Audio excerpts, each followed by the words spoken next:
so hive of activity. All powered by the Cheddar Gorge, the river that comes out from underneath Block's Cave, and 18 million and a half gallons of water a day is certainly more than enough power to power all of these mills, producing flour and cloth, gunpowder and even snuff. Just here, on our left, the square building is one of those remaining mills, and beneath it is the Cheddar Gorge. And the Cheddar Gorge is home to many different species of aquatic life. We've got ducks and moorhens and wagtails, and in that pool over there quite large trout. Also a little brown bird known as the dipper, about crush size with a white chest, and it actually walks underneath the water. Over here on your right, just going up there, that's Jacob's Ladder, 274 steps, built by a very eccentric character called Roland Havey, who used to don a pair of wings made of whalebone feathers and actually throw himself off the top of the rock formation to the gorge in a vain attempt to fly, luckily never killing himself. Down there, you see a Fox's Cave, which I will visit later. And back over here to our left is the mill pond, which supplies Cox's Mill, the original mill that George Cox owned when he discovered Cox's Cave in 1837. This mill pond is actually the home to waterfalls.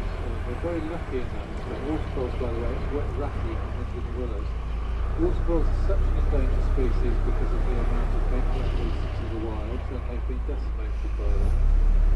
Up there, keep looking to your left, and overlooking us is Lion Rock. Look at the profile and you'll see why it gets its name.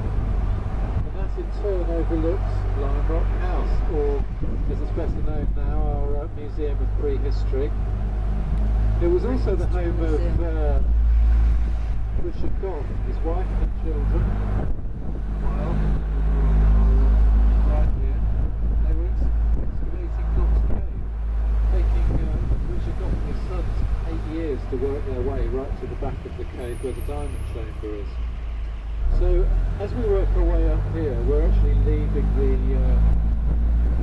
the more used site, so to speak, of human habitation and activity, away into the gorge that's world-renowned for its formations and cliff faces. In actual fact, the highest inland cliffs, certainly in England, laid down 300 to 350 million years ago, and would have been situated on the equator at that time, under a shallow sea, and also completely flat, and then over subsequent millennia pushed up into this location by the tectonic plates, forming the Mendip Hills.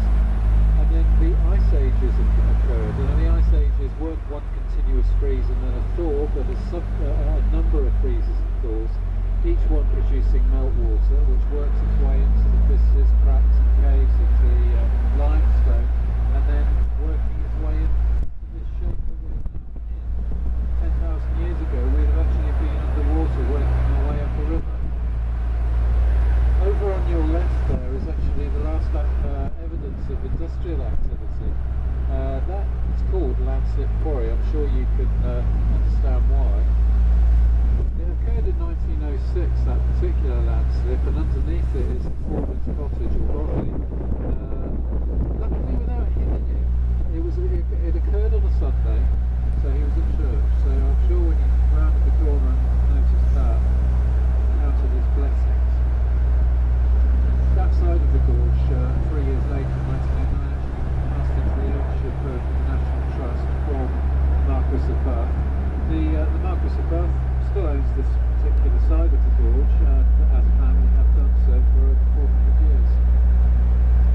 We're just about to pass through what we call the Narrows. That gives you an idea of what it used to be like up through the gorge, because until 1800 it was just a track, not a road.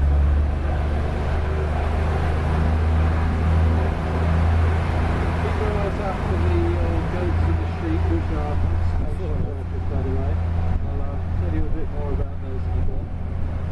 As we work our way around this corner, look up above you, and you're looking at the highest point in Cheddar Gorge. It's actually called the Pinnacles, 450 to 500 feet high. And if you look at those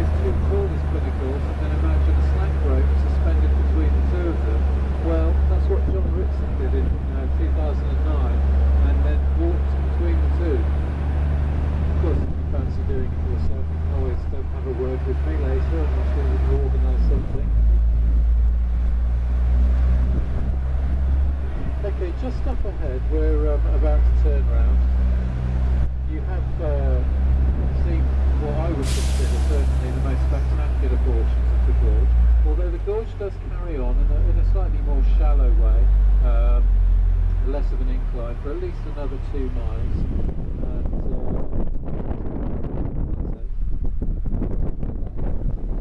feet above sea level. So in terms of the wildlife, I mentioned the goats and the sheep. Well, the goats are called British primitives. They're very recognisable. I think we'll probably catch them. There are a group just